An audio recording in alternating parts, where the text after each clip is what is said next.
Bonjour à tous, aujourd'hui on se retrouve dans un nouveau tuto Fimo dans lequel je vais vous montrer comment réaliser ce gâteau aux cookies. J'espère qu'il vous plaira et je vous laisse avec la suite.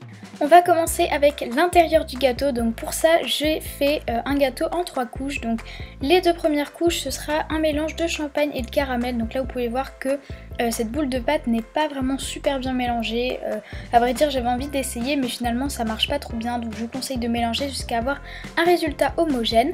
Et ensuite on va venir empiécer deux morceaux dans la pâte, donc des morceaux assez épais, je dirais à peu près 4-5 mm, un petit peu moins quand même, 3-4 mm d'épaisseur. Une fois que vous avez vos deux morceaux, on va faire la troisième couche du gâteau qui sera en couleur caramel. Donc là on n'en fait qu'une, donc un peu moins de pâte, et on va faire une couche de pâte un peu plus épaisse, donc là à peu près 4-5 mm, pour vraiment avoir 3 couches mais un gâteau assez haut. Et pareil avec un emporte-pièce, donc c'est un emporte-pièce de taille moyenne. On va emporte-piécer la pâte et nous allons maintenant regrouper les trois morceaux, donc les empiler. On va commencer par une couche de champagne, une couche de caramel et la troisième couche de champagne par-dessus.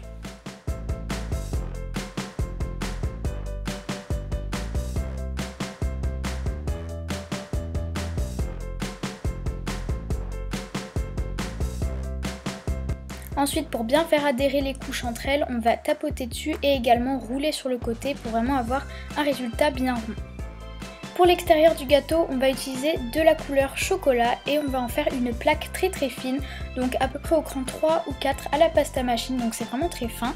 Et on va venir emporte-piécer tout d'abord deux ronds, donc toujours de la même taille, l'emporte-pièce moyen. Pour réaliser les côtés du gâteau, on va faire avec la même couleur de pâte, donc chocolat, et également de la même épaisseur, une bande de pâte qu'on va faire de la largeur, la même mesure que la hauteur du gâteau, voilà, pour que ça corresponde bien. Et ensuite on va enrouler la bande autour du gâteau, puis couper l'excédent avec une lame.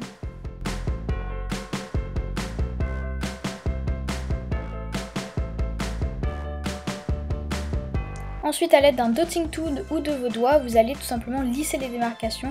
C'est vraiment une étape très importante dans ce tuto parce que s'il y a encore des démarcations ou des traces de quoi que ce soit, c'est vraiment pas joli. Donc vraiment, il faut prendre son temps, pas trop déformer le gâteau, mais il faut vraiment lisser les démarcations. Ensuite, avec le premier cercle de pâte chocolat, on va le mettre au-dessus. Et pareil que pour le côté, on va lisser les démarcations. Cette fois, c'est un peu plus long et un peu plus délicat puisqu'il ne faut pas trop déformer le gâteau. Donc vous pouvez toujours le mettre au congélateur si vous voulez éviter, mais pas vraiment besoin. Mais voilà, avec vos doigts vous allez bien lisser pour que le tout soit bien homogène. Puis une fois que vous avez fait le haut, il ne vous reste plus qu'à faire la même chose en dessous. On va maintenant s'attaquer aux cookies, donc pour ça vous aurez besoin de pâte champagne plus de petits copeaux de pâte chocolat que vous aurez déjà pré-cuit. Donc voilà, vous faites des petits rondins très fins de chocolat, vous les passez au four et vous les coupez en tranches, donc ça fait des pépites de chocolat. Et on va venir mélanger tout ça dans la pâte pour obtenir la pâte à cookies. Ensuite vous allez faire plein de petites boules que vous allez aplatir. Donc si comme moi là vous avez des pépites qui sont pas très apparentes, il suffit d'en rajouter quelques-unes au-dessus pour qu'on les voie un peu plus. Et ensuite on va en faire plein. Donc il faut que vous en fassiez de deux tailles différentes, donc des petits et des grands. Vous verrez par la suite, c'est un peu plus joli que de faire toute la même taille. Pour la texture, on va utiliser une brosse à dents et une boule d'aluminium qu'on va tapoter absolument partout sur les cookies.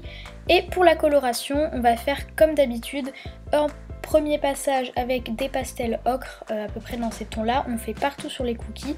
Et ensuite un deuxième passage avec de la couleur terre de sienne brûlée pour faire juste un peu plus cuit. Mais il ne faut pas trop insister sur cette couleur, juste un petit peu partout mais pas trop.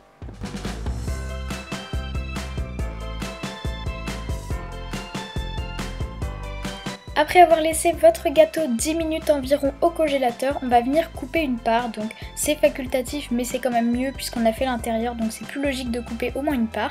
Et donc pour ça vous allez faire tout d'abord des repères avec votre scalpel ou un outil pour être sûr de ne pas vous tromper. Et une fois que vous êtes bien sûr de vous, il vous suffit de couper avec une lame. Donc c'est assez dur quand ça vient de sortir du congélateur parce que bah voilà, ça a durci forcément. Donc surtout ne vous blessez pas avec votre lame. Et une fois que vous avez coupé, on va passer à la texture. Donc il va falloir texturer les deux côtés de la part et n'oubliez pas de texturer également l'intérieur du gâteau pour que ça reste logique.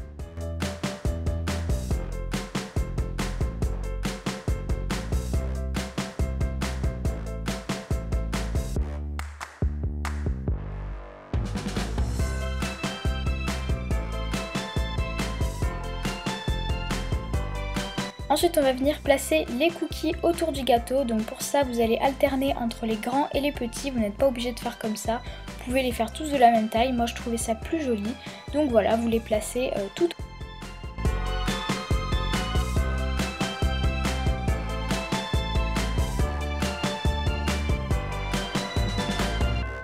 Pour le coulis blanc au-dessus du gâteau, on va venir mélanger de la fimo dure à de la fimo liquide. Donc voilà, je pense que vous avez plein de tutos si vous ne savez pas comment faire sur YouTube.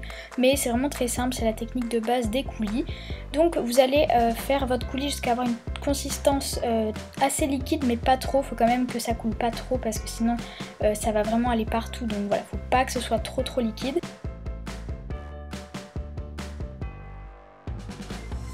Et ensuite on va venir recouvrir tout le dessus du gâteau, puis ensuite on va faire des coulures tout autour. Donc n'oubliez pas également de faire la part de gâteau. Pour les coulures vous faites un petit peu dégouliner le coulis, donc vous faites ça, faut pas que ce soit trop régulier, faut que les coulures ne soient pas de la même taille, sinon ça fait un peu bizarre puisque normalement c'est pas tout de la même taille. Et voilà, n'oubliez pas de faire sur la part de gâteau. Et ensuite on va venir placer les cookies. Donc le premier qu'on va mettre c'est celui qui est au milieu du gâteau.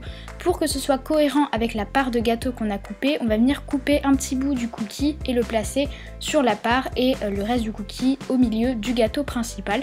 Et ensuite tout autour de ce même cookie on va venir placer tous les autres, donc tous ceux qui vous restent, donc à peu près 3 ou 4, et on va les mettre autour comme une petite montagne de biscuits. Ensuite il ne vous reste plus qu'à cuire le tout 30 minutes à 110 degrés et voilà, votre création est terminée. Et donc voilà pour ce tuto, j'espère qu'il vous aura plu. N'hésitez pas à me donner votre avis dans les commentaires et à mettre un pouce vers le haut si cette vidéo vous a plu. Donc voilà, je vous dis à la semaine prochaine. Bye tout le monde!